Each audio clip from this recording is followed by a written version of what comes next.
so since we're entering into hurricane season, it seemed like the perfect time to play Tempest, which came out in 1981, and at the end, Bob will show you how to make an accompanying drink. You ready to start? You're up first. We're going to go. All right. I wish you the best of luck. Okay, so let's just start off on Novice. That sounds like a brilliant idea.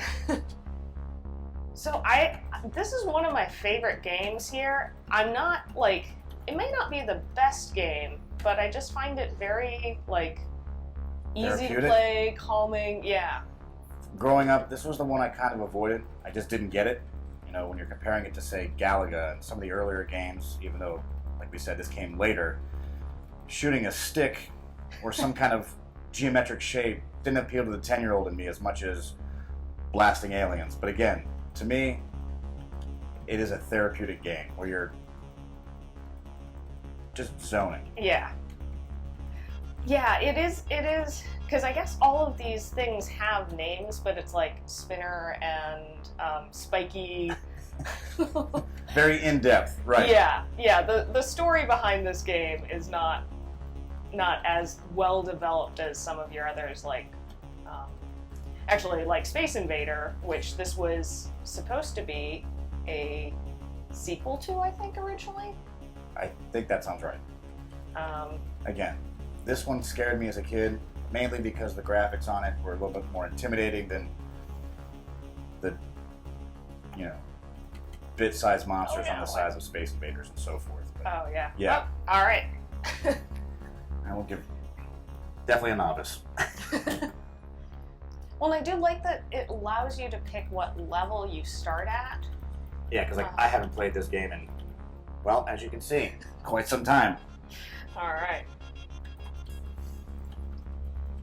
I'm a gentleman. See, I'm playing, letting you get the experience. Mm-hmm. I'm here to spectate. Oh. I always forget about the Super Zapper. Yeah.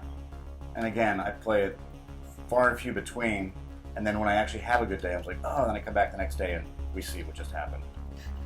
1,000 points later. You need a little warm-up sometimes. Yeah.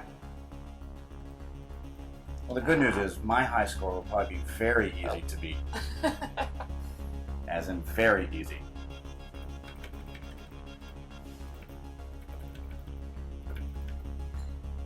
Hey, I made a level. Woo!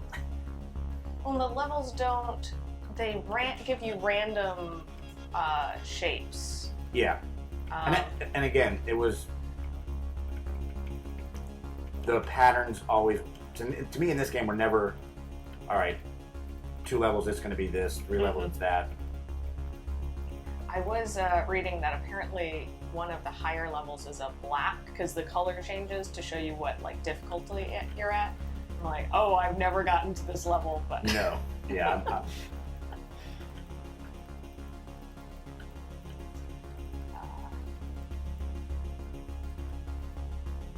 There you go, getting into the swing of now things. you've just cursed me. It's like throwing a pitcher, you know, you're 1 pitch away from a no-hitter. I always get caught up with the spikes.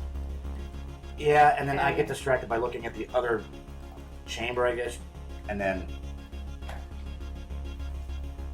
Because like the other games, it's like like the other games, like a scroller or something, like it's coming at you. Where this is, even where you're not, something is still coming at you. You necessarily don't have to shoot it, but you still, in your head, have to go shoot it. Yep. Oh, well, that was Case a in fast point one for me.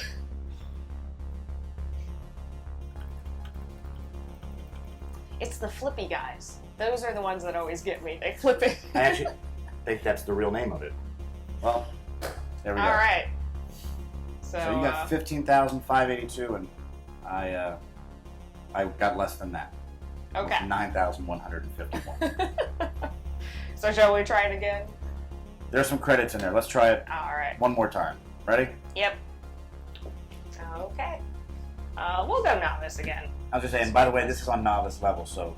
Yeah. For all of you at home in the interweb land, challenge, gauntlet is dropped. I've tried it a couple times on the harder level, and... You mean this isn't the hard level? I've definitely lasted a lot less time. But It is nice. It is nice being able to, like, if I played it several times in a row, I'll usually jump up to that higher level just to see where you're at. Yeah. Yeah, because again, you're right. Like some of the other games, I play out of just the love of the game. Mm-hmm. Where this game, hey, how hard do you want it to be today? What kind of mood you in? Mm-hmm. I do like the spinner. And I don't really remember any other game in that era having anything like. There's the rollerball, but oh gosh, the rollerball ones are. I would always run into, like, they would stick, or a little bit of dust would get in there. I remember having the mouse with the rollerball and having to take that apart to clean it.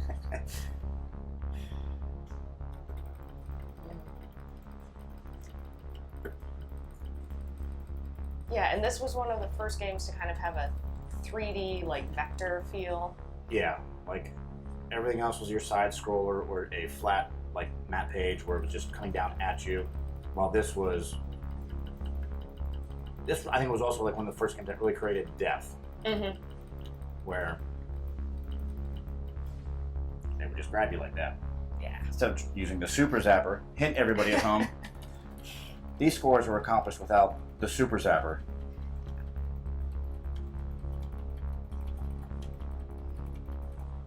Oh, avoid spikes.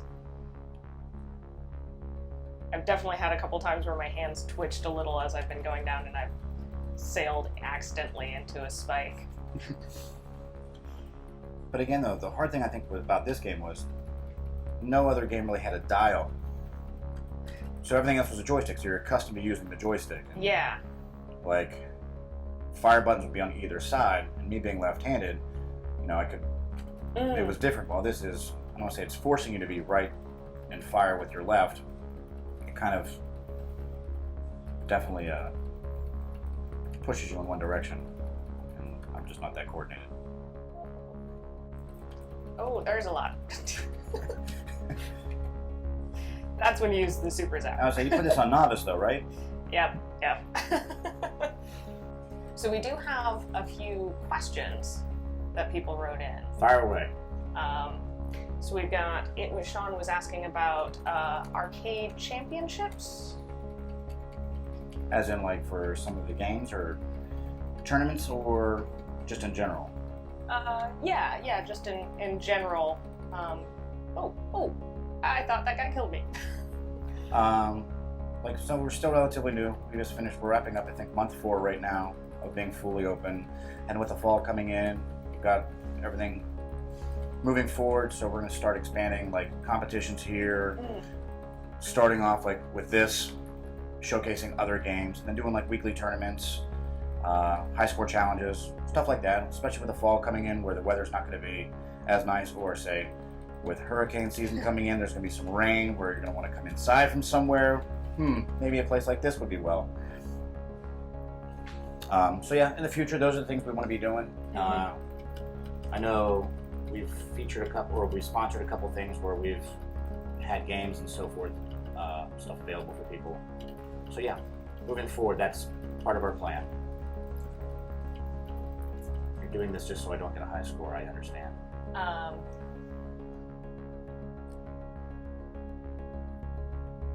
That's you. All right.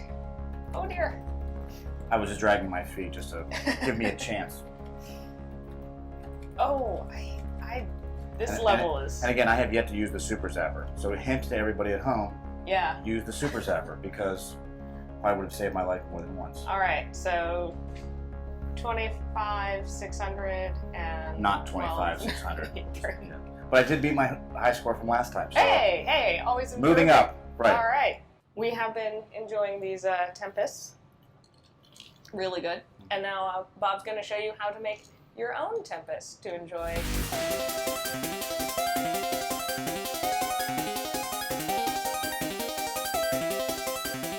Today we're going to be making our classic drink, the Tempest, based off the video game with the same name, the Tempest. We're going to start with some dark rum, about 1 1/4 ounces. Do a fresh squeeze of lime. Then we're going to take our glass, top it with some ice. And to finish this cocktail, we're going to use some Bermuda ginger beer. It's not too spicy, just enough of a kick. And to finish it, garnish it with a fresh lime. Today's drink, the Tempest. All right, folks, that's this month's Cabinets and Cocktails, where we played Tempest, and Bob showed you how to make a Tempest, which is a variation on a dark and stormy. Our high score was 25,600. So come in, play the game, take a picture if you beat our high score, and make sure to tag both Pixels and Roll for Initiative for your chance to win a bag of prizes. Make sure to tune in for next month when Ryan and Bob are going to up the difficulty level on Cabinets and Cocktails. So until next time, I'm Dawn, and this is Roll for Initiative. Bye.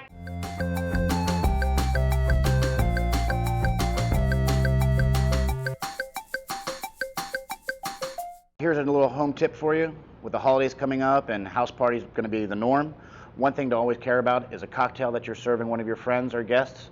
One thing to do is never cook your drink. And by cooking your drink, it's adding the ice first. Always start with your spirit, mixers, and finish with the ice. That way, if you get distracted, you're not serving a watered down or lower quality drink. And if you're using other ingredients such as egg whites or stuff like that, use those first in case the yolk cracks, eggshells end up in the drink, you're only throwing away the egg and not your spirit. That's a tip for you.